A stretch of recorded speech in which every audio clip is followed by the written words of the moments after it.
we're going to race.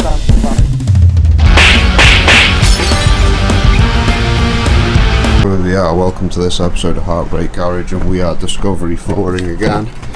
So in this episode we've got a customer who's got an issue. He's got heavy steering, and the actual input that's required at the steering is not equal as you go through the steering motion. It gets lighter and harder and lighter and harder.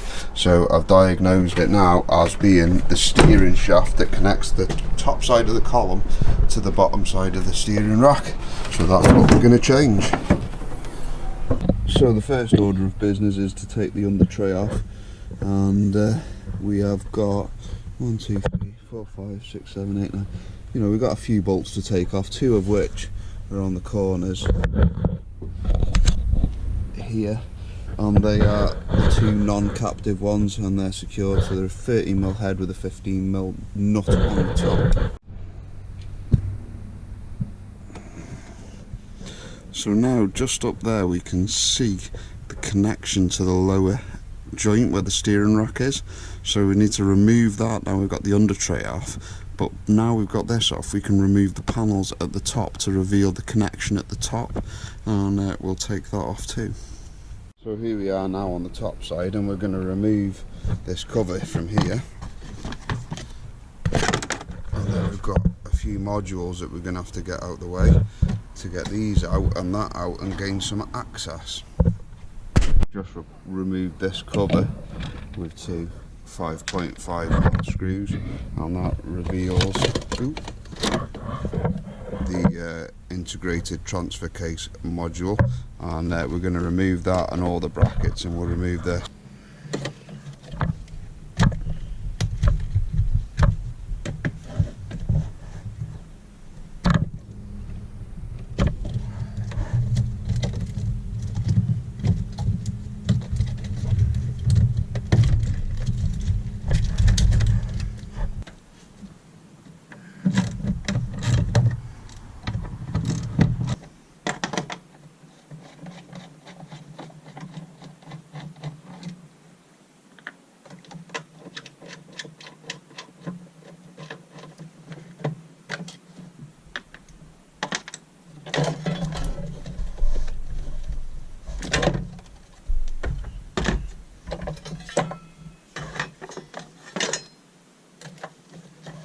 With those computer boxes out the way, we've got some 13mm nuts, 2 there, 1 down there.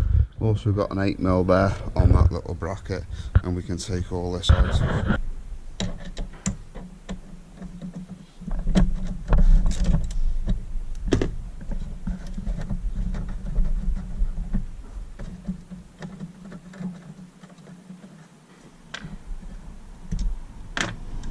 I'm using a 6-sided socket on everything because they're the best.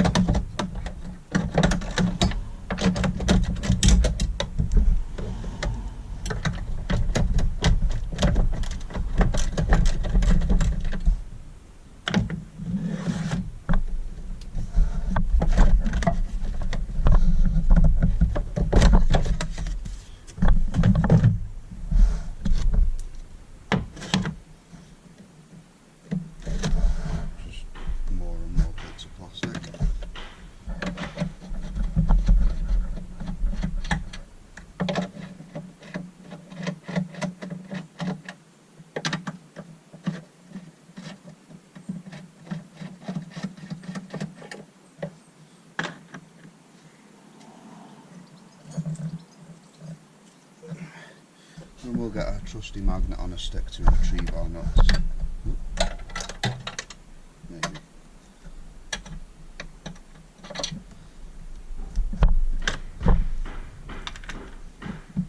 There is a Phillips screw here, which everyone forgets about, so we'll undo that.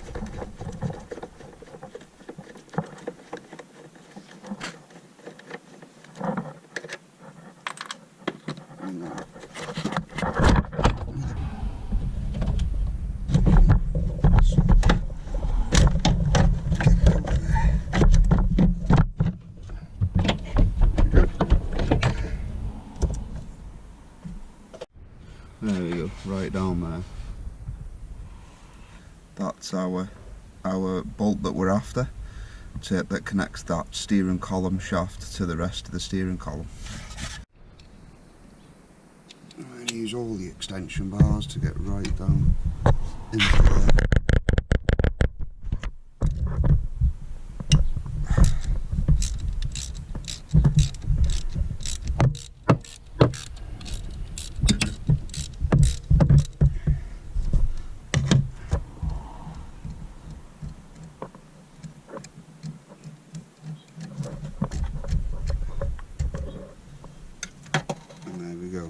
We've got the bolt out successfully, so we'll put him to one side.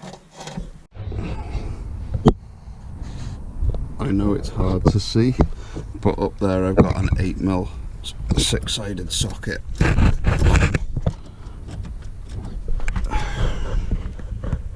The light's not helping on the bolt. I'll try and do better when I get it off. That there is the lower bolt out of the steering column, and you can use an 8mm 6-sided socket to get it out. Well, it's out now, so all we've got to do is wrestle it off.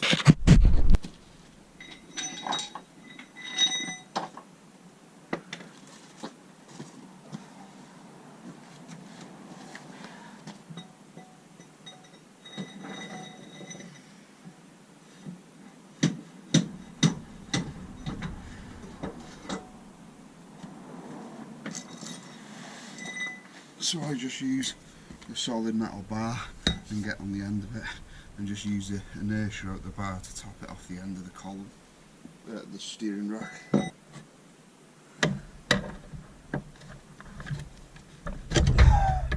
Right, so we slid it off now. There is the nub of the steering column sticking out of the lower bulkhead, and we'll go and retrieve our prize.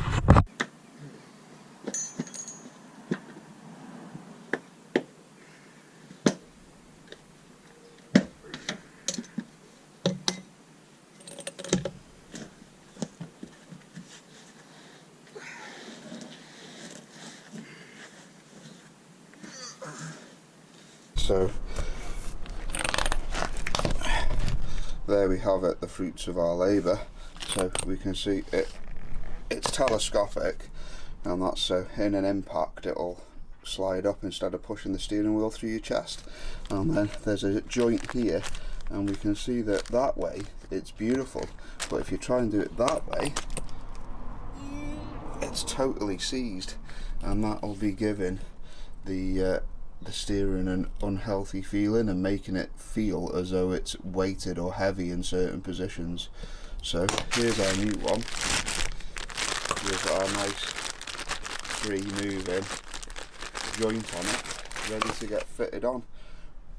From what I've been told, about 50 quid off eBay. Well, the new column has come with a new bolt with a spring washer for the bottom, but no new bolt for the top. You've got to retain the top one, and you get a new one for the bottom one. So let's get her installed.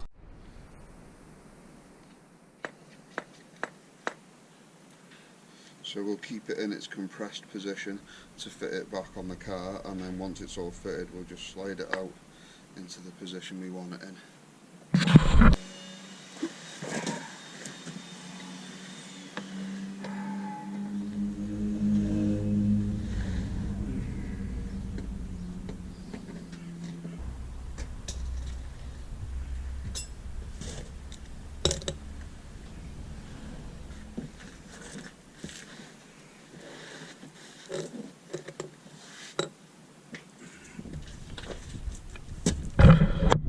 So that's the bottom side mated on there, and I can just see down here the top side popping through.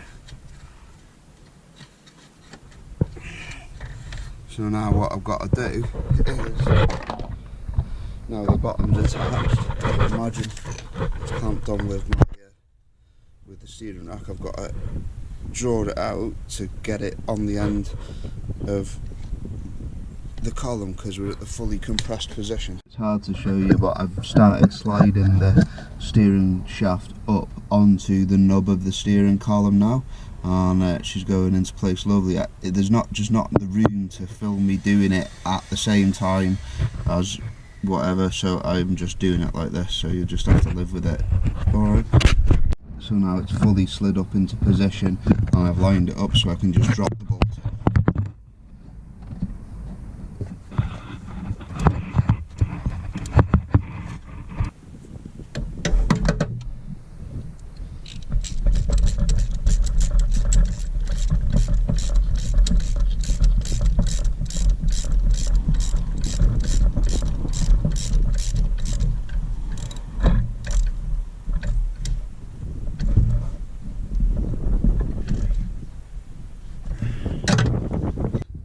So that's the steering column all connected back up. The only thing to do now is put all the plastic tree back in and the control modules for the transfer case and such like, and the under trays on, and this will be job complete. Now you could get the tracking done after you've had it done. It all depends on whether your steering wheel is central or not. If the steering wheel is central, all the activities we've done today will not affect the track of the car at all. It just really affects the centralisation of the steering wheel. So if you've had it tracked with a damaged column joint in, you'll probably find that once you've put it all together, your steering wheel won't be in the straight ahead position, and you'll need to get that addressed, but that's entirely up to you.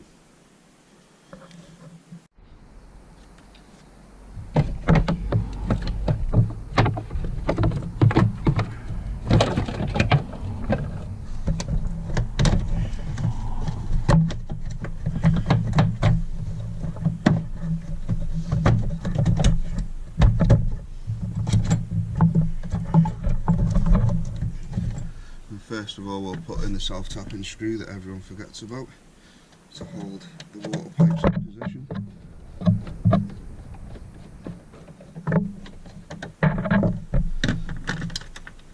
We've got our 3 retaining bolts for the plastic tray that sits in here. We'll get them in. So here's a tip. Gaz's top tip for getting awkward bolts. Now this bolt is awkward. I'll get a long screwdriver, slide the nut up it, I'll place it on the top of the head of the bolt, and then I'll just let it slide down and drop right on where I need it to be, instead of trying to faff about. You can just drop in our extension bar.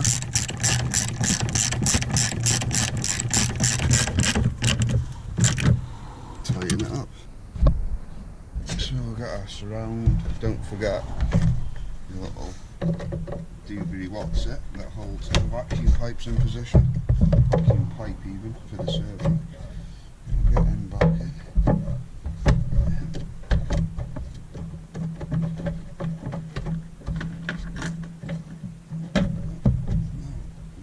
Under there, that is the bracket for that vacuum control didgeridoo there.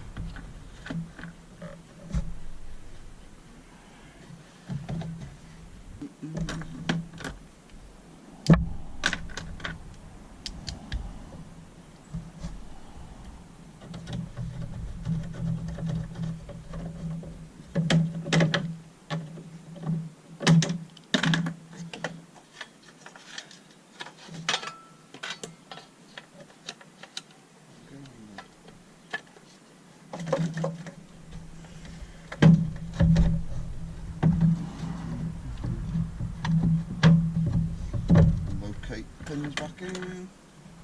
2 of these.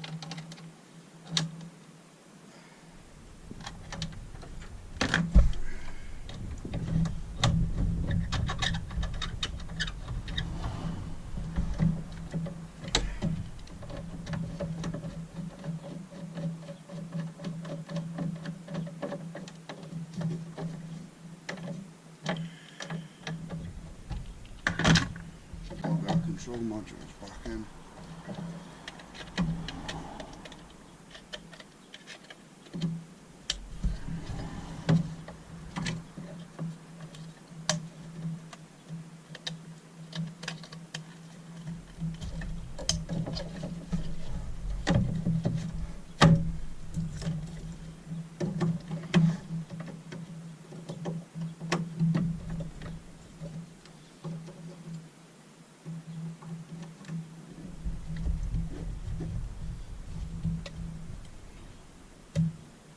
Perfect. Now we can just put the lid back on the transfer case control module. There we go. Because that makes all the difference. Screw our 5.5mm screws back in and put the cover on.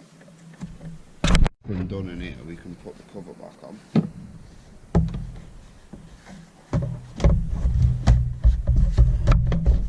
So all this jibbly pokery. And that's us done under the bonnet. We'll clear the scuttle panel off and get back underneath to put the under trays on.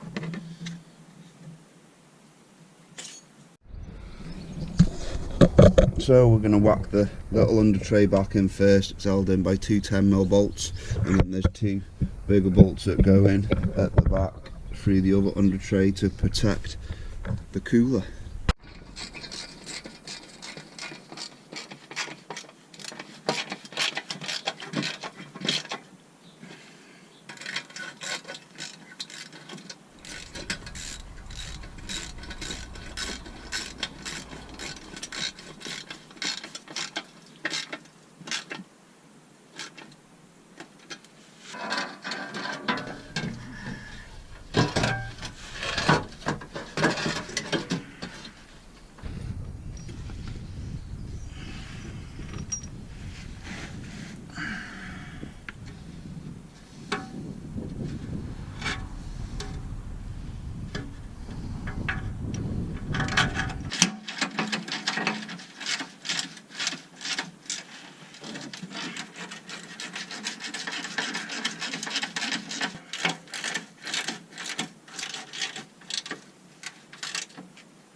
So that was me changing a steering column joint on a Discovery 4, and it's pretty straightforward, so I'll just go through quickly some of the tools I used to do it.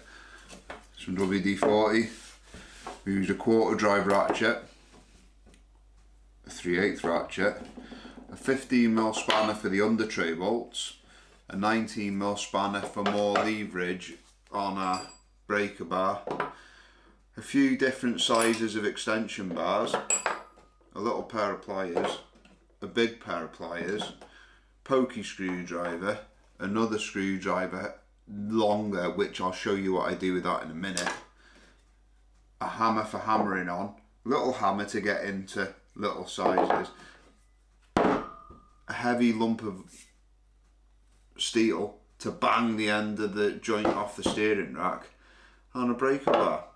Took me about just over an hour to do the whole job on the floor, removing the under tray and everything, back together the whole thing, and yeah, another one lives to fight another day. So if it don't fit, don't force it. Thanks for watching. Please like and subscribe, and if you like the Land Rover videos, let me know in the comments and I'll do some more of them.